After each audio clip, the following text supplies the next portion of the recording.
We just need to forget about everything. Put away our problems. Get along with each other and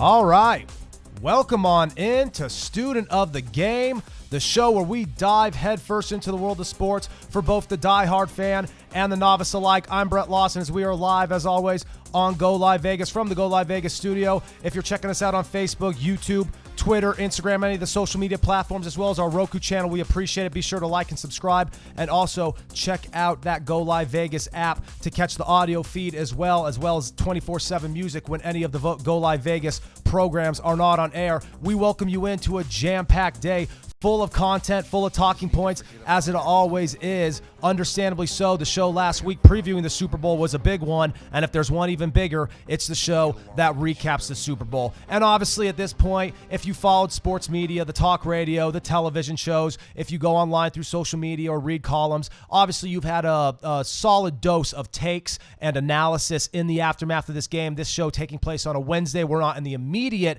the wake of the game, but obviously still just fresh enough. The Chiefs are celebrating their victory of Super Bowl 57 over the Philadelphia Eagles, again, by way of the 38-35 victory. We will dissect that here momentarily, but they are celebrating today throughout the streets of downtown Kansas City. There you have their parade going on, and the festivities are wild, and it has been really fun to watch so far. So again, this is still fresh, not in the immediate aftermath, but we are here in the perfect amount of time to still give you both not only my perspective, but to share your perspective as well. Again, there's been a lot of discussion in the last few days.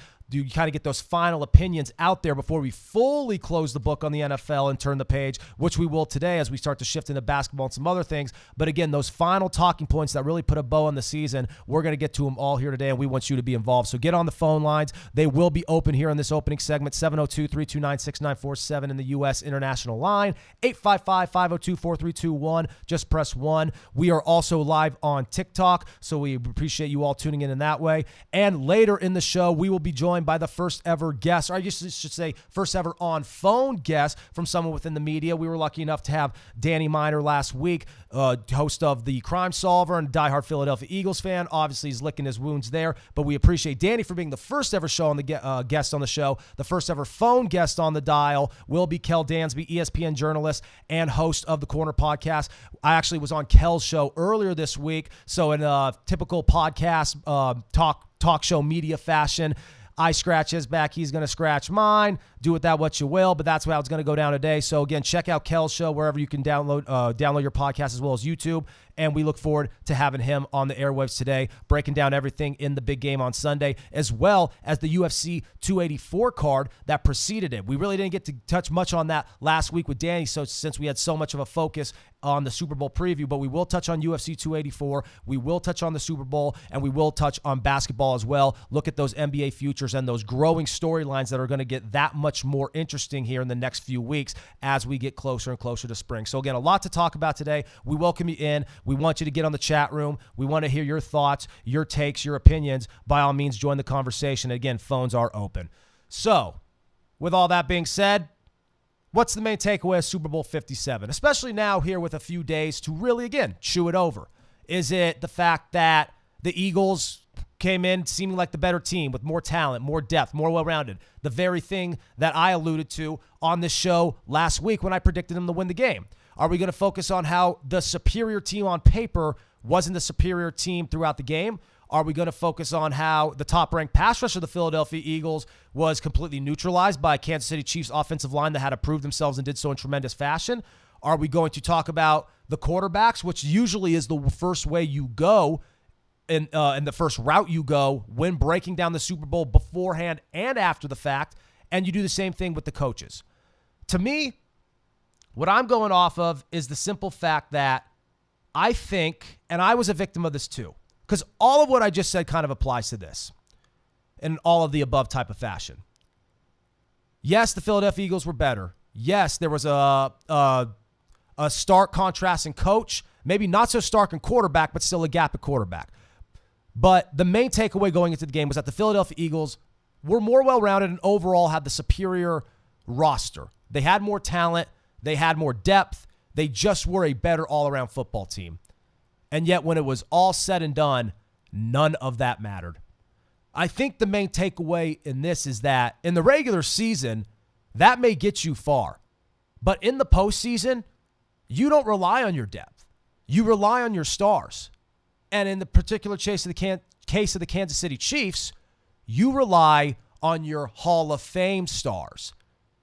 Patrick Mahomes, Travis Kelce, Andy Reid. Across the board, the Philadelphia Eagles may have had more names or factors you could list as bullet points that you thought gave them the edge against the Kansas City Chiefs. I did so on this very show last week. So in many ways, this is me eating crow along with just breaking down what I saw on Sunday afternoon. But when you look at the game in totality, even in that first half, when the Eagles were taking the fight to the Chiefs and Mahomes was hobbled heading into halftime with the ankle injury, we kept thinking in the back of our minds, and even at halftime, during the broadcast, during the halftime show before it went to Rihanna, everyone was bringing up San Francisco and referencing that. And that comeback 4 years ago in the 3 years ago in the Super Bowl when Patrick Mahomes and the Chiefs won their first one. So the fact that everlasting thought was there, and then it was not confirmed, but it was, I guess you could say, validated that much more when they come out in the first drive of the third quarter, and go right down the field. That's when you immediately realize, yeah, this is a game, this is a stage, the Super Bowl, that is built upon the backs of legendary performers and big-time playmakers. It sounds cliche, though. Big-time players make big-time plays in big-time games. That's what it is, though. So while the depth of the Philadelphia Eagles and their physicality and their ability to run the ball and what they offered in the trenches was superior in many ways heading into the game, and even in hindsight may be true when you look at the season as a collective, those factors so often, I did say this on the show last week with Danny, those factors often are neutralized by the Hall of Famers. Because in big-time games, when it's all on the line in the championship stage, it's the Hall of Famers that ultimately need to show up. Andy Reid and that Kansas City Chiefs locker room all knew going out in that second half, assuming that ankle was good enough for him to move around and put everything into his throws and go through his progressions properly upright, they knew they were not out of that game. A 10-point deficit, that's nothing. That's so marginal for Mahomes and the Chiefs. The bigger scare was the injury rather than the actual gap in the score going into the locker room for the half. But you just knew eventually this moment would shift to Mahomes' moment. And that's what happened. The problem is, usually when these kind of things happen in the big stage, there's some type of resistance. With the Philadelphia Eagles, there was no resistance whatsoever at all. Because that pass rush, that number one ranked pass rush that was so dominant in getting after the quarterback all year long, was completely silenced. When you protect a quarterback like that, of any caliber, you're usually going to win the game, let alone Patrick Mahomes, one of the 5 best to ever do it. Yes, that's right. I said one of the 5 best to ever do it. Let's look at what he's done so far. 5 straight AFC Championship appearances. Let's just start with that. 5 straight appearances in the Conference Championship. Meaning if he's not in the Super Bowl every year as a starter, he has been in the game, the penultimate game to the Super Bowl. He has been either in a championship game or a semifinal game every single season of his career. The statistical aspects, I don't even want to touch because we could fill a whole show with that. Just like you can with the talent, the skills, the natural ability, the things he can do with his arm, the mobility, all these things. It's transcendent. And we're looking at perhaps the greatest talent to ever play the game. But we already kind of knew that. Now it's more so about refining the legacy, really solidifying that resume. And now you have a quarterback who has been to 3 Super Bowls, won 2, has won MVP in both of those Super Bowls, and on top of it has the regular season accolades in the form of 2 regular season MVPs. Patrick Mahomes already has the resume of a top 5 quarterback, and he's 27 years old. It's not exaggeration. It's not hyperbole. The league goes through him. The Philadelphia Eagles did everything they needed to do in the first half. Aside from the Jalen Hurts fumble, they were practically perfect. Sirianni developed a great game plan, and yet it still swung to Mahomes getting the ball in crunch time and leading his team down the field. And the defense had nothing for him. No pass rush. Receivers were open with 5-7 yards of separation between them and the defensive backs. Just no shot. You were looking at the best football player on the planet right now, leading the way of what could go down to be the next big dynasty. We were asking so often, and we have been asking so often in recent years, just where does this Chiefs team fit? Well, they needed to win another one, and now they have, and they've been to 3. You win one more, that's a dynasty. And we've been wondering who was kind of going to be that next ball club to take that spot in the wake of Tom Brady, Bill Belichick, and everything the New England Patriots were able to do for such a long period of time. Obviously, you can't just find any organization to shuffle right in there. But the Chiefs, they were doing this even before Mahomes was there. They were a consistent team who could score regularly with an explosive offense with Alex Smith at the helm. In the early years of Tyreek Hill, when Travis Kelce was first coming into his own. This just shows what Andy Reid has done since taking that job in 2013. He immediately turned that franchise around from a perennial bottom feeder to a perennial playoff team. And then once they drafted Patrick Mahomes, they went from a perennial playoff team to a perennial contender. And now they've elevated themselves further by being a perennial contender who is now winning in multiple ways. You could talk all you want about the first team. They were stacked with the receiving core. Other aspects of their team were loaded because they could. It was Mahomes' second year or third year in the league, second year as a starter. They were still on his rookie deal. They had a solid assembly of talent, and they were well built. But now, after paying him and seeing how that team is restructured over the last couple of years and seeing how the identity of the team had to change heading into this campaign for the 2022 season with the departure of Tyreek Hill to Miami. Out goes Tyreek Hill. What happens to the offense? This was the norm of the offense going back to Alex Smith. What were they going to do? Well, we saw what they did. They restructured the offense. They became even more efficient when you look at how Mahomes was able to spread the ball around across the field. And Kelce, who for so long was good because of the coverages adjusting over the top to Hill, didn't fall off in any way, shape, or form and show just how well-rounded he still is as a receiving tight end, even at this point in his career. All of the things the Chiefs have had going for them and all of the things you could hang your hat on for the Kansas City Chiefs made themselves evident once more on Sunday night. And it wasn't so much what the Philadelphia Eagles didn't do. Jalen Hurts was phenomenal. Jalen Hurts was absolutely stellar. You can make the case collectively from start to finish. He was the best player on the field. The fumble hurt. But all in all, Jalen Hurts had damn near a perfect performance.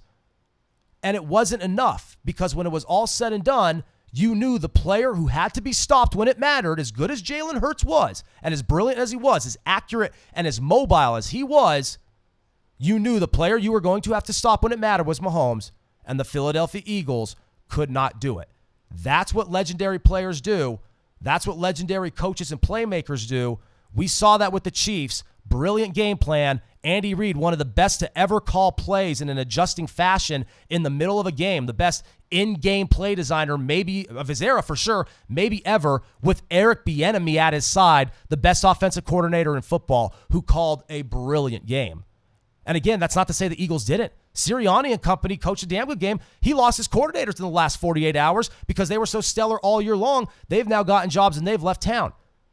This was a good Eagles team who was insanely well coached and who was built for this. But the factors, those X factors that the Chiefs had, were too much for them to answer.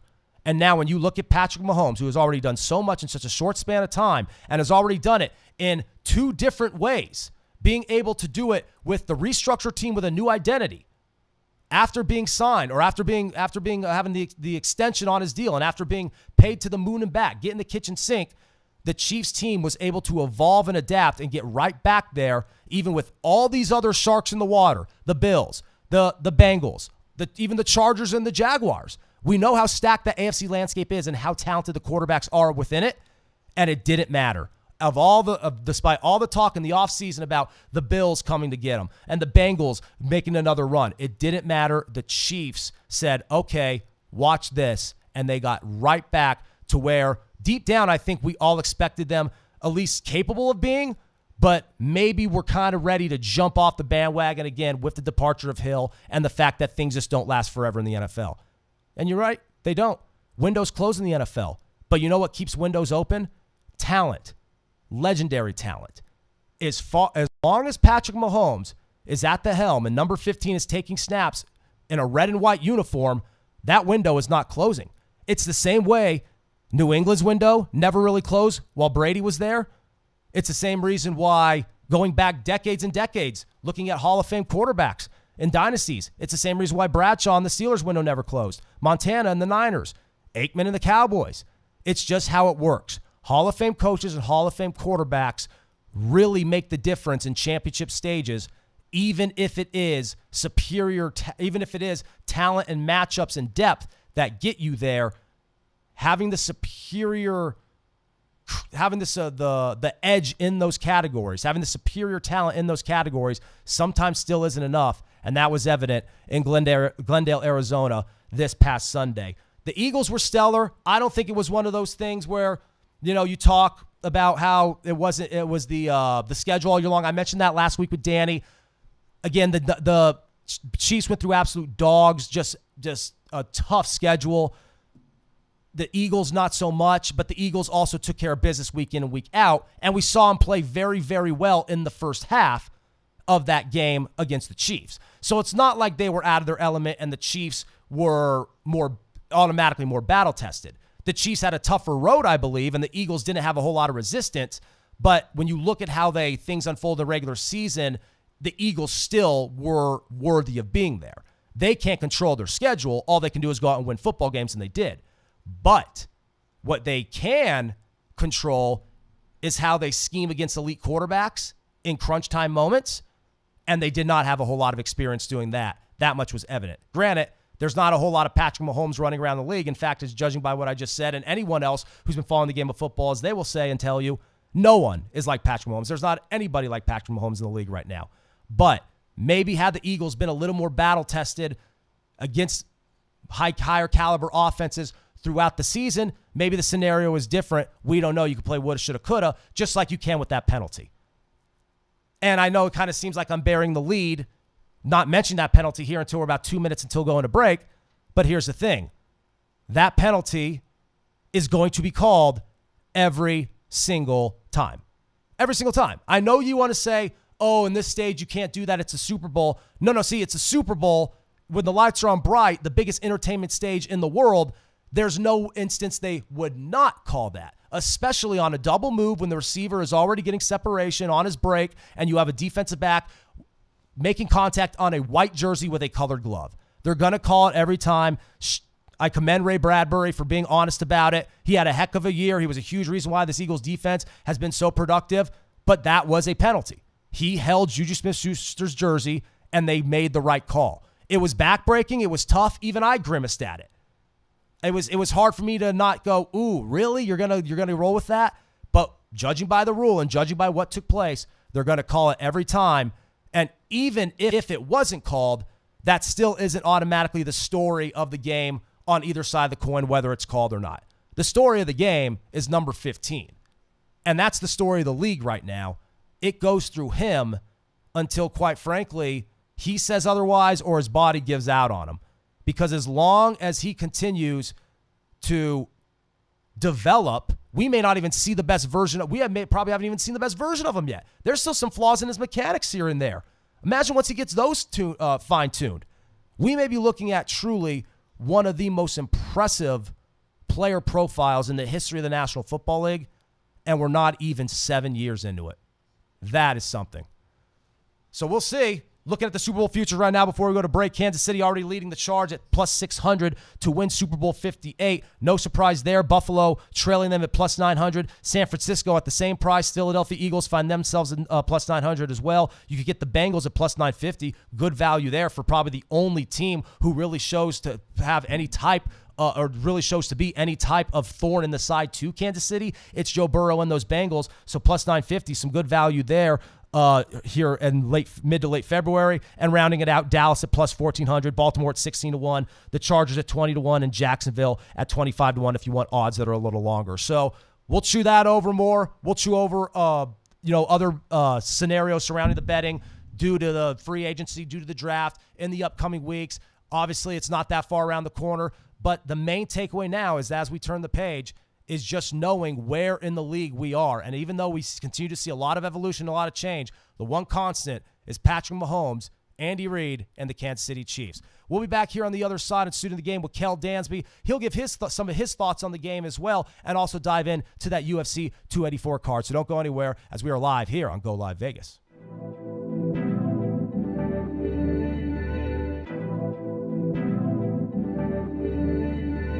What are you doing here, Danny? What am I doing? I'm doing a commercial for Hand and Spa. Hey everyone, people are always asking me after a great podcast like we had yesterday, what do I do to relax? I go to Hand and Stone Spa for my massage. There's nothing better than Hand and Stone, believe me. Let me take you in.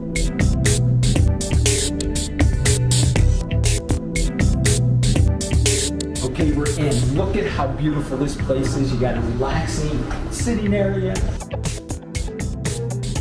Beautiful front of the spa. Everybody taking care of you. Everybody's friendly. You feel relaxed. And that's why I come here. After a hard podcast, I come here to relax, get a massage. They take care of me every time. So you've got to come here. I'll show you the rest of the building. I'll show you one of the rooms. Prime Solver is ready for his massage. Just relax. Let me put my face here so I can just relax and have an enjoyable massage. This is great. Everybody's got to come to Hand and Stone Massage. Shh, I gotta be quiet. There's other people in the room. Shh.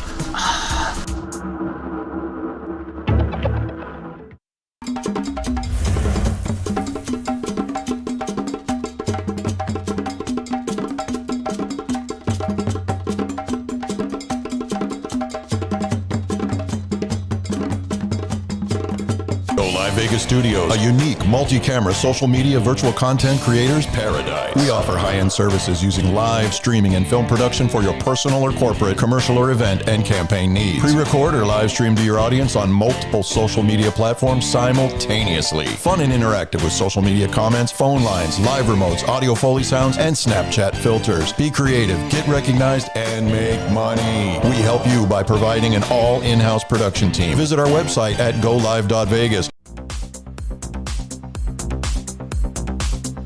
All right, keeping it rolling here on Student of the Game as we are live on Go Live Vegas on all our social media platforms. We appreciate you tuning in through Facebook, through YouTube, Twitter, Instagram, and of course our Roku channel. And download the Go Live Vegas app. It's free and it's 24/7 for your Android or any of your your iPhone. And of course, you can link up to any of your smart devices, audio, video, whatever you want. We are always how should I say this? We are always in the public eye and the public ear, as weird as that sounds, right here on Go Live Vegas. So again, be sure to tune in. We're also live on TikTok, so we appreciate the interaction there. And again, interaction is the key word. The studio line, 702-329-6947, 855-502-4321. We'll get Kel Dansby on the line here momentarily to talk UFC 284 and also give his closing thoughts on the NFL season and the Super Bowl. So again, a lot to talk about. And again, we want you in the conversation. Get on the Facebook chat. Get on the comments, get on the studio line, and be involved. Again, TikTok as well. Like and subscribe on all social media platforms. So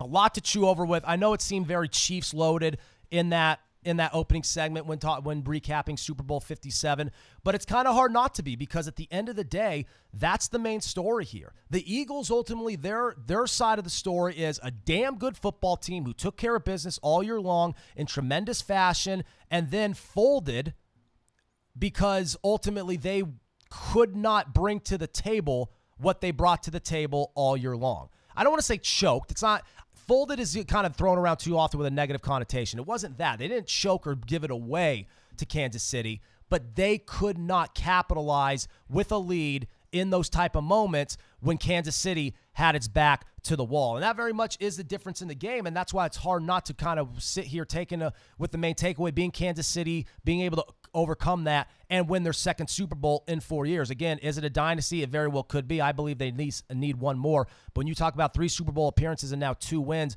for this quarterback and for this coach, a coach who once did amazing things for the Eagles at that, it's kind of hard to drift anywhere else. But the Eagles will be back. Rest assured, again, plus 900 odds for next year to win Super Bowl 58. They will be right in contention. They still remain the best team in the NFC East. And through it all those things that got him to this game this year will be there back next year. I know there's talks maybe Jason Kelce will retire, maybe Lane Johnson will retire. Yes, that'll hurt the offensive line a little bit, but again, and obviously you're going to have to pay Jalen Hurts. But while you continue to have Jalen Hurts for the cheap, this nucleus of talent can stay together, and this roster goes really deep at pretty much every positional unit, and that will equip them to make a run once more. So don't jump off the Philadelphia Eagles. Their stock in the grand scheme of things really doesn't tally off too much from here, even if that is a rough Super Bowl loss, particularly in the second half, where Patrick Mahomes didn't even have a body within 3 yards of him, let alone a glove touching his jersey. And we also saw a sequence where the only incomplete pass he threw was a throwaway. So it was just one of those things where the strength of one team completely eclipsed the strength of the other in that moment. But don't let that completely diminish and dwindle what the Eagles do so well and what allowed them to get there in the first place. Again, the running game, non-existent. The pass rush, non-existent. All these things got them there and kind of tallied off as the game went on. But at the same time, if we're talking just the standard competition through the regular season, because next time we watch pro football, that's what it will be, the regular season, the Eagles are certainly built to compete once more. Again, looking at those Super Bowl futures, KC plus 600, Buffalo plus 900, San Francisco and the Eagles at 900, and Cincinnati at plus 950, a lot of value there. So get in on that futures board. We'll also tackle some other future boards looking at baseball and NBA. We'll jump on that with Kel here momentarily when we get him on the line. So obviously, it's always interesting time of year now as we approach mid to late February. Them moving the Super Bowl back a week, you almost have less dormancy than you did prior because you're that much closer to things really getting going with the college hoops, the conference tournaments. That segues right into March Madness, and now everything with the NBA is only going to get better by the week, as it will in the NHL as we get closer to the Stanley Cup playoffs. So you look at those aspects. You look at the fact that championship golf major golf, I should say, is not that far around the corner. We're going to have some big fights coming up. It's not really going to go too quiet for that long in the sports world because there is stuff right around the corner. And again, we already have stuff that we could, in the immediate sense, reflect on in the time being, like Super Bowl 57 and like UFC 284. So when looking at that UFC 284 card, obviously the card itself wasn't stellar going in. If you're a diehard combat sports fan, maybe it had some appeal for you. If you're more of a casual fan or a complete MMA novice, not so much. But like we pride ourselves doing on this show, we like to appeal to all aspects of sports fandom. So whether or not you are a diehard MMA fan or just a casual fan, this card definitely had something for you in the form of the main event. And I understand while across the board it wasn't necessarily a great sell when you look at the overall depth of the card, the main event and the co-main certainly were worth the viewership. They were worth tuning in for, with Yair Rodriguez being able to tap out Josh Emmett in the co-main to become the interim featherweight champion, setting up a fight between him and Volkanovski, who obviously was in the main event. Now, that's where I go to here as we wait for Kel. But when you look at that main event bout, so much of what we thought going into the bout played out, much like kind of what we talked about the Super Bowl, wound up playing out because of just how important they were. You talk about the speed of Alexander Volkanovski. You talk about the fluidity, the quickness, the athleticism. That was on display, on top of the amazing defensive wrestling skills, the incredible fight IQ. You talk about Islam Makhachev, and you talk about the grappling prowess. You talk about the size. You talk about the power in the hands when he decides to throw them. You talk about the length, the distance, all these things. We saw that. And what we saw is the fighter with the striking advantage in the form of Volkanovski be tested with Makhachev throwing leather, and we saw the incredible wrestling sambo style of Islam Makhachev be tested by the great defensive grappling skills and scrambling ability of Alexander Volkanovski, a fighter whose tremendous athleticism and just raw, fluid skill set allows him to do that. I've talked about this with Kel and many other media members in the past, even fans. There are certain type of fighters who just do things differently simply because their body allows them to do that. Alexander Volkanovski is one of them. Now, in terms of the fight itself, he had fighting the bigger man, going up in weight. Makhachev did a lot with his striking, was very impressive, and probably needed to because most of Makhachev's fights have really been one-sided affairs. And here he is, tested in waters he had never really ventured into before, against, coming into the fight, perhaps the best pound-for-pound fighter in the world. Islam showcased aspect of his game that we needed to see, and Volkanovski did as well. And when it was all said and done, Makhachev probably did enough to win the fight. But Volkanovski, with what he was able to do in that 5th round, landing that big right hand and dropping him, it really makes you realize that this fight was damn thin all along. And even if Makhachev won some of those earlier rounds, you realize just how razor thin it was because of how much Volkanovski was able to do to shorten that gap. A gap that's usually really, really big in the wrestling and the grappling avenues when looking at a fighter like Islam. But what we have seen from Alex throughout his entire run through featherweight, you cannot beat him in the clinch, and you cannot finish him on the ground. And we saw Makhachev, a giant lightweight with a lot of length and a lot of strength. We saw him take the back of Volkanovski, get the hooks in, attempt to choke to finish the fight, and Alex was cool, calm, and collected, as all great champions are. I will say right here, I think Islam Makhachev did enough to win the fight without question. But I think when it's all said and done, even though it's understandably that he got his hand raised, and I think it could have gone either way, you could have made a case for Volkanovski, I still think, but based off the eye test here on this Wednesday afternoon, that the best fighter in the world right now is still Alexander Volkanovski. I think the top-ranked fighter should be Makhachev. He won the fight. And as of right now, these guys have the best resumes in MMA, and now Islam's is a tad better because he has the win. But if you're going off of just what your eyes tell you, there's not a more well-rounded fighter in the game right now than Alexander Volkanovski. And he's a fighter who continues to improve and add elements to his game to already complement the incredible speed and explosive power. When he's in there, he floats around in ways that other guys can't. He explodes into his punches, into his grappling, into his wrestling and grappling scenarios and level changes and counters and takedown defenses. He explodes into those the way other guys can't. He's fluid and has the head movement and just the quickness and those quick twitch muscle fibers other guys don't have that give him an automatic advantage even against other really, really talented fighters. We saw that against jiu-jitsu masters like Brian Ortega, or against guys who were formerly the best fighter in the history of the division in the form of Max Holloway, who was an exceptional MMA boxer and a really good grappler in his own right.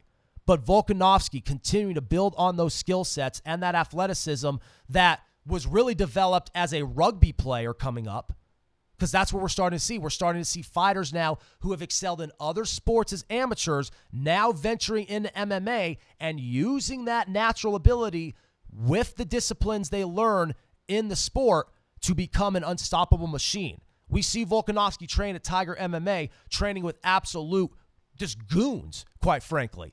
One of the toughest, hardest gyms in the world, and one of the best right now at that. And we see him training against and sparring and grappling against guys bigger than him and being able to not only hold his own, but get the upper hand. He was built for this matchup against Makhachev. And given the nature of that lightweight division, we saw what Islam did to Charles Oliveira. And obviously you have some lingering names in there. You have Dustin Poirier. You have Michael Chandler, Conor McGregor, who, with that fight on the horizon, that could have title implications given the two names of the fighters in that bout. there's still a lot of intrigue in the 155-pound landscape, but you could comfortably say right now, especially given what he did to Charles to win the title, Makhachev is a step above all of them, just like Alexander Volkanovski has proven to do at 145 respectively. This fight was the only route for these guys at this point in time, and quite frankly, I think a rematch is the only route as well. Now, again, like I said, to stem things off here, in the co-main event, Yair Rodriguez wins the interim gold with a tremendous submission victory over Josh Emmett, the triangle choke. Rodriguez had a fast track start early on in his career. Then things kind of slowed down, but wasn't really able to find his groove until recently again. And again, treading water, staying just relevant enough to be in the mix, got him back in title contention, and now he is setting up a likely fight with this tremendous win over a game Josh Emmett. He is setting up a fight against one of the best, maybe the best pound-for-pound fighter in the world in Volkanovski, who really, maybe except for the second fight against Max Holloway, hasn't even looked fazed by any of the featherweight competition.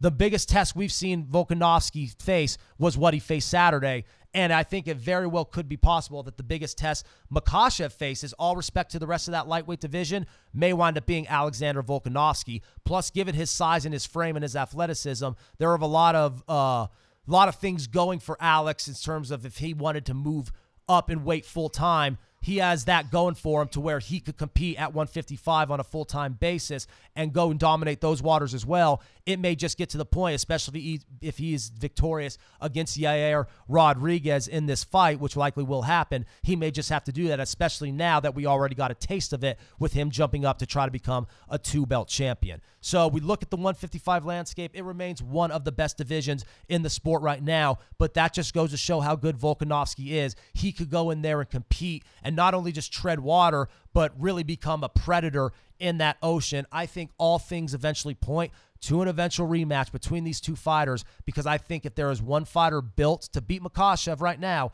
it is Volkanovski. Even if Islam did enough to get his hand raised, he deserves credit for that. He was tremendous with his striking, and he had several opportunities where he attempted to finish the fight against Volkanovski, who does not get stopped. Islam did everything he needed to do to get the win, and he deserves a lot of credit given who he beat. But when you look at how close that fight was as a unanimous decision victory, a lot of times when those things happen like that, they like to run him back. I think this one at some point needs to be rammed back, because I still think Volkanovski is good enough to win lightweight gold, just like I think Islam Makhachev is good enough to beat a fighter of Alexander's caliber once again. I know that sounds like I'm riding the fence, but when you look at matchups between fighters this evenly matched, even if there is a size difference and a power difference, when you look at fighters of this caliber, you kind of have to play the fence, because a lot of things went in the favor of Volkanovski, and had few things gone differently Saturday night, it would have been him getting his hand raised and becoming a two-belt champion. But Islam able to weather the storm, able to weather the big right hand in the fifth round and survive to go to the distance. He deserves credit for that as well. I think even though there's a lot of competition ahead of him, particularly in Makhachev's case at 155, I think both the 145 and 155-pound champion are due for another bout against each other down the road. These are the fights that make the sport so interesting. For a long time, this never happened. When BJ Penn did it, it was considered such an anomaly, and then it seemed like we waited years and years and years for it to finally happen again. We saw McGregor go up from 145 to 155. He won it. We saw Daniel Cormier go up from light heavyweight to heavyweight. He wound up winning it. Emmanuel Nunes did the same thing from bantamweight to women's featherweight. And then we saw the most recent, Henry Cejudo, going from flyweight to bantamweight doing it. This isn't anything new in terms of the sequence of it all, because it happened kind of at a rapid rate in a short period of time, but it's still a very impressive feat that only until a very, very recent part of the sport's history was common. I think Alexander Volkanovski is still hell-bent on entering his name in that category and reestablishing himself as the best pound-for-pound fighter in the world. Either way, though, regardless of what happens here moving forward for these two fighters, I don't think you could list anybody but these two as the top mixed martial arts athletes going right now. They're just too good. They're just too dominant at what they do. And even though they are in very talented weight classes, they are a step above the competition. We'll touch on basketball. We have a lot of futures, a lot of headlines. Obviously, we didn't get much to it last week because of all the talk with the Super Bowl. There was a lot to preview, but movement going around. Obviously, Phoenix flying up the future board, bringing in Kevin Durant. Golden State, the defending champions, with all the injury problems they're facing right now, they're on a little bit of a slide. We'll tackle NBA future boards and anything next we can get to. We have some time, so be a part of the show from here on out. Studio line will be open the rest of the way, 702-329-6947 and 855-502-4321. If you're out of the States, we want to hear from you, so get on the Facebook chat, get on the comments, get on the phones. We want you to be a part of Student of the Game for the rest of the way. We'll take another break and be right back here in just a second on Go Live Vegas.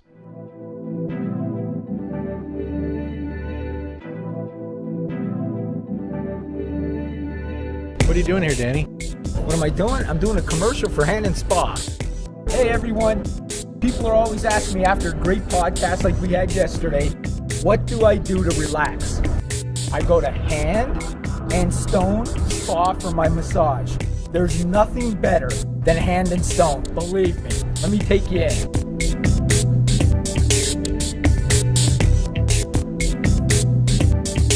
Okay, we're in. Look at how beautiful this place is. You got a relaxing sitting area.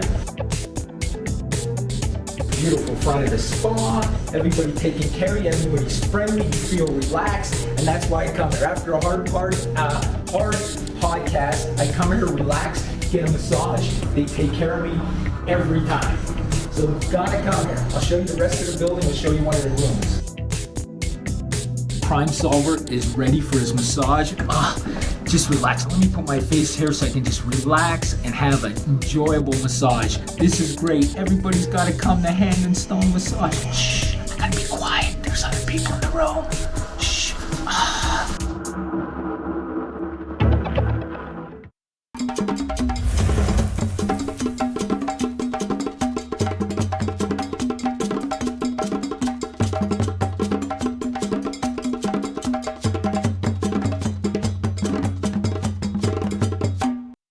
Vegas Studios, a unique multi-camera social media virtual content creators paradise. We offer high-end services using live streaming and film production for your personal or corporate, commercial or event and campaign needs. Pre-record or live stream to your audience on multiple social media platforms simultaneously. Fun and interactive with social media comments, phone lines, live remotes, audio Foley sounds, and Snapchat filters. Be creative, get recognized, and make money. We help you by providing an all in-house production team. Visit our website at golive.vegas.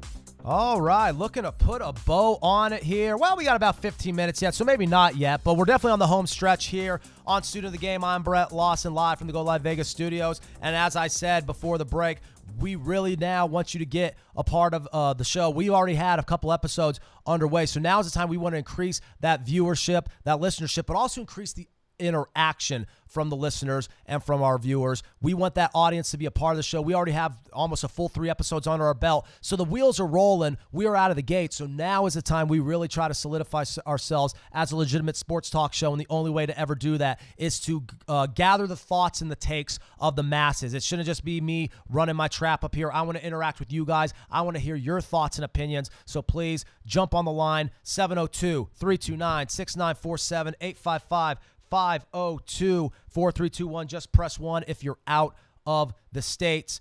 We did get a question earlier. I held off on it just because I wanted so much of the focus to be on the Kansas City Chiefs, Patrick Mahomes, what he was able to do, and the Philadelphia Eagles' efforts. Tremendous season, obviously didn't end how they wanted it to. But as we turn the page, it's kind of hard to focus on any other team or any other bullet points but those two teams, because even before the Super Bowl, they were the story of the year. They dominated all year long. They were impressive. You had the most dominant team on one side with the team with the MVP on the other side. All things kind of pointed to this, and as we got closer, it really kind of fleshed out to where they were the two clear-cut teams. So as we turn the page, we could say the two best teams met, and the difference was the quarterback and the coach. And I think that's the ultimate takeaway. The quarterback and the coach, who were able to be the difference in that game, remain the difference in the NFL. But there are still some contenders nipping at their heels. And the big question is, with one of those contenders, the 49ers, obviously with Brock Purdy, it was a magical season, had a hell of a career, had a hell of a year. And given the way the Niners were playing with Purdy at the helm, almost looked like he was going to be the guy heading into, at least from what we were all watching, heading into the 2023 campaign. But with that injury to Philadelphia in the NFC Championship, the UCL injury expected to be out 6 months. We know Jimmy Garoppolo is going to be packing his bags on the road. We knew that was the case even heading into this season when he knew he was just going to stick around as a backup. And, of course, the jury is still out on Trey Lance. So, again, with all the talk on the Chiefs and the Eagles and even all those other teams in the AFC, the Cincinnatis, the Buffaloes of the world, we have to still focus on those teams that are just so close but seem oh so far away, and the Niners are one of them. So this question I got just a few minutes ago from TikTok from Jason Howell 285. What do you think of the Niners trading for Rodgers? Now that has actually been a talking point for quite some time, given where he's from originally, a Northern California kid. We thought in the past, maybe even last year, the Niners were a possible landing spot for him. I still think it's on the table, but I think as of right now, part of me thinks the Jets may be the likely contender to land Rodgers. I don't think he stays in Green Bay. I think at this point, he has overstayed his welcome. His time's done there. He doesn't want to be there. He didn't want to be there last year, and now the Packers are tired of dealing with it. Yes, we understand what Rodgers is, but at the same time, for the longest time, what have we, what has Rodgers been acclaimed for? The talent, the ability.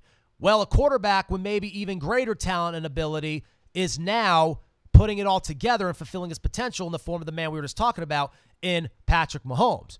Rodgers, the more Mahomes succeeds, it almost makes Rodgers' career in hindsight look that much worse as someone who didn't fulfill his potential and who quarterbacked a team who, yes, won one Super Bowl, but failed to get back to one, let alone winning a second one. And that kind of is the story on Rodgers. It's a story in the Packers organization to have two Hall of Fame quarterbacks, two top 7, top 8 quarterbacks of all time, and to only have 2 Super Bowl rings. I mean, I'm not even, and that's not even a dig. Every Packer fan tuning in right now is nodding their head saying, yup.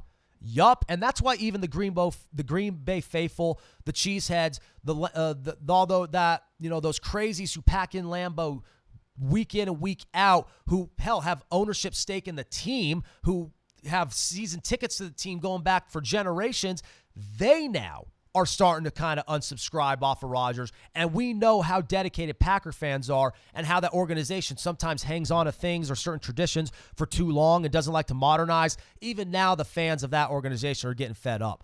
I think he's out of Green Bay. It just, we saw him try to rally down the stretch this year, but with that Week 17 loss to Detroit, it was just all smoke and mirrors. At no point this year did the Packers ever look like a contender, and even down the stretch, that was more so just the scenario taking shape because the NFC North wasn't particularly strong this year. The Packers, it's time for them to move in a new direction. It's time for Rodgers to get out and salvage what kind of career he has. It's not going to work for him in Green Bay, especially now with Devontae Adams gone. It's not going to work for Green Bay to keep this quarterback around who clearly is one of the best to ever play the game but can't get you back to the big stage. What are you doing at this point? You have to cut the bait. Plus with everything else, all the offseason talk, all the controversies, going back through COVID and just going back through how he's handled himself through the media and different holdouts throughout the absences from the team facility in the past few off seasons. It's just time to cut ties with Rodgers and let him go somewhere else. I think the Niners will be on the radar, but I think the Jets are going to be a little bit more aggressive, and given where they are, they're kind of frothing at the mouth for a quarterback a little bit more, especially since they're not sold on Zach Wilson. I understand the Niners don't have a true clear-cut future at the quarterback position, but given the fact that Lance, they've seen a small dose of him before getting hurt, Brock Purdy. They loved what they saw from him, and the offense clicked better with him and his ability to throw the ball downfield better than it had with the other two quarterbacks. So even though the Niners probably do what deep down are wondering in that organization what it would be like if they brought in a major player like Aaron Rodgers, the Niners are still on the cusp even with the quarterback situation they have now. And with someone like a Rodgers, I think it's going to be a team that only up until recently has entered relevancy, and that is the New York Jets. This is a team that has been scraping the bottom of the barrel for oh so long, but you bring in Sauce Gardner, you bring in Garrett Wilson, the defensive and offensive rookies of the year, respectively. Breece Hall was sensational before getting hurt. The Jets have some moving pieces with a young head coach who they're really buying into. A quarterback move, given the nature of Zach Wilson and the fact that Mike White in relief is good but can't really be depended upon for more than 3-4 weeks, it just seems like something like that is on the horizon for the Jets, even though, all that being said, if Aaron Rodgers couldn't handle Green Bay and that market and that media well, what the hell is he going to do in New York? So I'm interested to see it. I actually think it would probably be better off for him in San Francisco just because with Shanahan at the helm as opposed to a more defensive-minded coach. Now, again, I get it. They have some players. You have Garrett Wilson. You have Breece Hall coming back.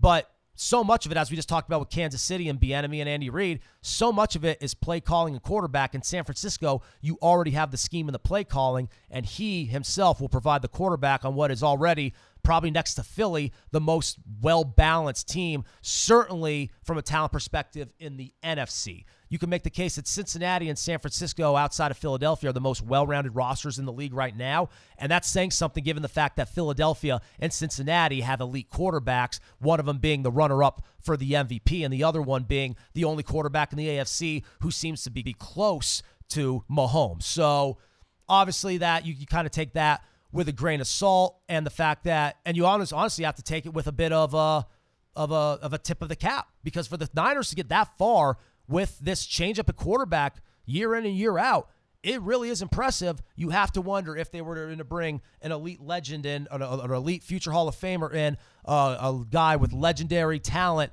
and legendary moments playing that position, you have to wonder what they would do. Again, plus 900 on the money line. So great stuff there. We thank you for getting involved on TikTok. Again, phone lines are open the rest of the way. We have about 8 minutes until we get out of here. A lot to talk about. Again, studio lines are 702-329-6947, 855-502-4321 internationally. Just go ahead and press 1 and you will jump right on the studio line and you could talk shop with me. Share your thoughts on the Super Bowl. Share your thoughts on the halftime show. Share your thoughts on the commercials. In fact, Aaron, what was that? We got a great comment. I don't know if it was right before we went on air live with the show at the top of the hour or if it was just something in passing that you mentioned during the break. What was it? The why start the Super Bowl with a menopause ad? Was that what it was? Yeah, that actually got me thinking. I almost didn't notice that until just now. I kind of had to recollect.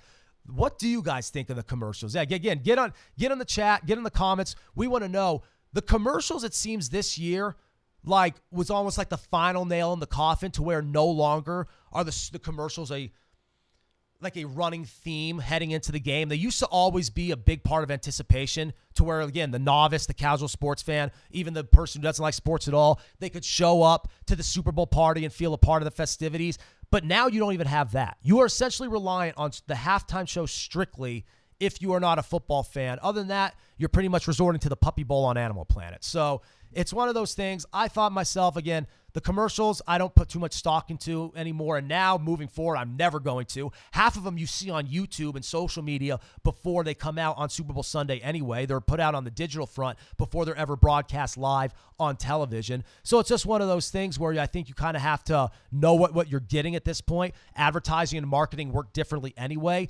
And the attention spans of the consumer is far different than it once was. So the way they try to grip the attention of the audience and captivate their mind with the goal ultimately being marketing, it's not going to be the same way they once did it with, Mean Joe Green and a Coca-Cola bottle and, singing Budweiser frogs or even the Clydesdales. They brought back the E-Trade baby. That was kind of cool. That was a nice little throwback. For a long time in the 2000s and early 2010s, the E-Trade baby were kind of like Budweiser and, Mountain Dew and Doritos. They were one of the ads that you knew were going to be good. So that was kind of cool. For the most part, though, I mean, the two ones I really liked were the ones that got all sentimental with the dogs. The Farmer's Dog one and then the Amazon one. But as far as the humor and the funny stuff, yeah, you didn't get much of that.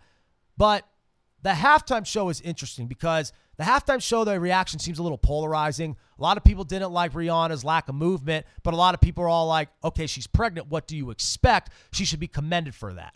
All I'm going to say is this, whether you like the actual performance itself or not, that to me right there is the embodiment of the modern day Super Bowl halftime show, of the current Super Bowl halftime show. I said this on Kel's, and we weren't able to get Kel on. Never fear, though. He always stays in the loop, and me and I with him. We will get Kel on. But again, check out Me on the Corner podcast, anywhere it's up now, anywhere you can find podcasts on YouTube. We were hoping to get Kel on today. No biggie, though. Will be a lot to talk about in the coming weeks, and we will get him on, possibly even in studio, so stay tuned for that. A lot to talk about with Kel, even though we weren't able to get him on today. But when I joined him for his show early in the week, I kind of talked about how you look at the Super Bowl halftime show now, and ever since JT and Janet Jackson, they went back to the classic rock acts, and they had a good 6-7 year window with that. You had Tom Petty, Bruce Springsteen, Paul McCartney, the Rolling Stones, the Who. You had all these acts, and then they went back and modernized it. You got back into Black Eyed Peas, and then before you know it, you have Bruno Mars and Beyonce and Lady Gaga and stuff like that. And now you look at it, and it's a very modern act to where now you're going off the star power who is riding the high, riding the wave of momentum, as opposed to dealing with nostalgia like you once did with those classic rock acts. And I know because of that, you always have angry tweeters who are, wishing you had the classic rock act that we once had. But here's the thing, the window's closed on that. Who are you going to get who's a classic rock act who's fitting at this day and age in 2023, 2024 to play in the Super Bowl? In the 2000s, it kind of worked. The Who, Paul McCartney, Springsteen, Tom Petty, all those guys, the Stones, they could do it back then. I know some of them still tour, but it worked a little bit more for them to perform in that moment. Now, not so much. Now, you also have to take in mind classic rock bands, that's like Pearl Jam and the Red Hot Chili Peppers now. The classic rock bands of the 70s and 80s, that's almost a completely different phase and completely different era entirely. We're now long enough in the tooth where the 90s alternative bands are considered classic rock bands. So it really just depends on how far back you want it to go. They're making it clear they don't want to go back. They want to keep it modern. And love Rihanna, hate, on Rihanna, dislike Rihanna's music, whatever. Rihanna is the embodiment of the modern day halftime show because she just has hit after hit after hit after hit after hit. And I know a lot of the other artists can say that too. Yeah, Gaga performed the hits. Beyonce performed the hits. Bruno Mars performed the hits. The Weeknd performed his hits. But it's not like Rihanna because with those artists, you have about 5 or 6 of them that you can name. You made 1 or 2 hands that you could count them on and you recollect. Rihanna takes you down full-blown memory lane. And we actually have a call right now with 3 minutes to spare. Caller, what do you got? What's your name? And what do you want to talk about? We don't have much time, but we'll get your take on a few things. What do you want to chew over? Well, I had to call in because I was supposed to be there. Amazing show. I was listening. Oh, beautiful. This Kel Dansby. Okay, hopefully I'm there next week with you. Okay, we'll get him on next week. Kel, perfect. I'm happy we got you on. I'm chewing over the same thing we talked about earlier in the week. The halftime show. Forget any bit of sports commentary or game analysis or even anything you have as far as journalistic integrity as an ESPN digital editor. I just want to hear straight up. We discuss the difference between Rihanna doing a Super Bowl halftime show and so many of her contemporaries because of the sheer number of hits she has. The amount of hits you can name on 3 hands. She did like 12 of them and still left some on the table. That to me is the ultimate flex, and that is why she got that gig. It doesn't matter whether or not you like her music or not. It's the fact that her music is so appealing and so universal, even if you just hear it in background noise walking through like the store or walking through just, the public, you hear it so often. I was sitting there thinking, damn, she has so many. I was in 6th grade when this song came out. What are your just thoughts on the sheer scope of this, the way the halftime show is presented now? And I get something here. Halftime started all with Michael Jackson, and it really did. Because before that, it wasn't really a show. And we get that comment through TikTok. It wasn't a show. It was just a more of a presentation. Now it's a spectacle. What are your thoughts on how the halftime show has evolved? Yes, whoever performs next year here in Vegas has big shoes to fill. Right. Because Rihanna, again, before it was a collective. Yes. You knew that you were getting several people. There were guests. Now the president said is that if you have enough hits, it can just be you on the stage. Kind of like when we saw Michael Jackson and everything. You could put together a full mini concert now. So which is next what it year was. they really have to make sure they bring it to the highest level. And, you know, I told you earlier in the week, I'm campaigning for Taylor Swift. Yes. She's in the prime of her career. She has those hits. It's Vegas. I feel like it fits the atmosphere. I think she's someone like Rihanna that can take over the stage by herself, and everyone will be talking about it for days, weeks after the Super Bowl. And that's what we talk about. Rihanna didn't need the guests. She didn't need the features, the cameos, because she had enough in that catalog to fill it herself. We've seen, you know, Katy Perry and even Bruno went to the Red Hot Chili Peppers. Katy Perry went to Lenny Kravitz. We've seen different, you know, artists here and there. Big Boy randomly came out with Maroon 5 in Atlanta. You know, it's not necessarily a desperate move, but you could tell it's kind of an insurance policy. They think maybe we need someone to give us that extra pop, that extra rub.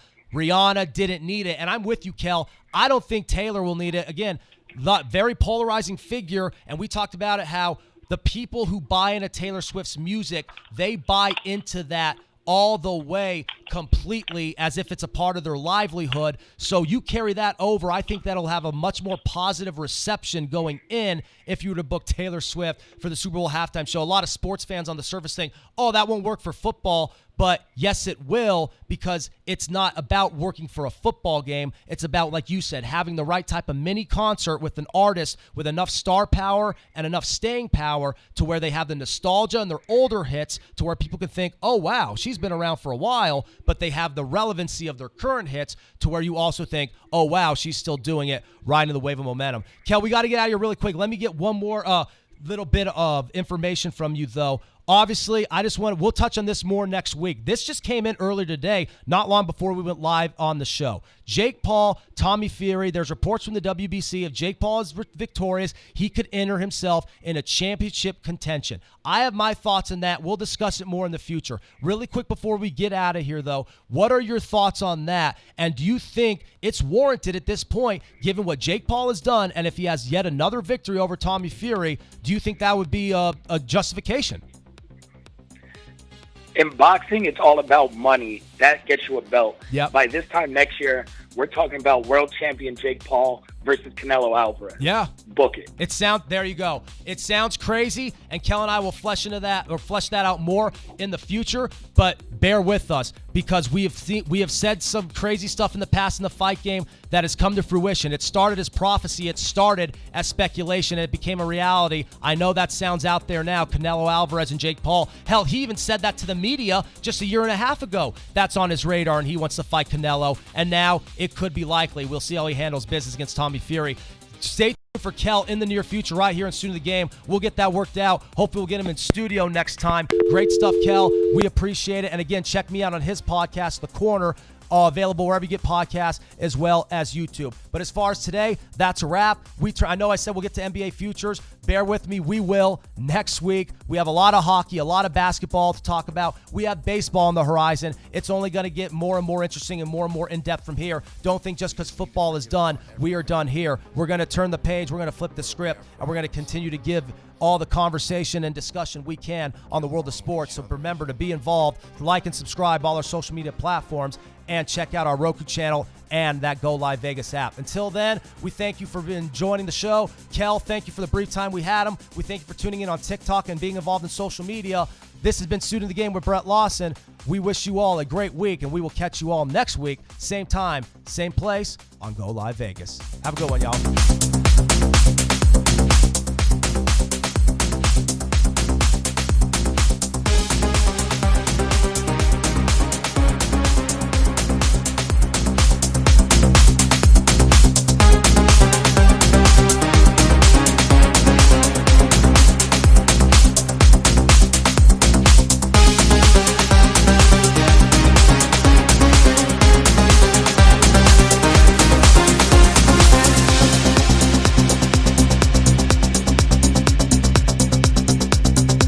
Maybe we should all just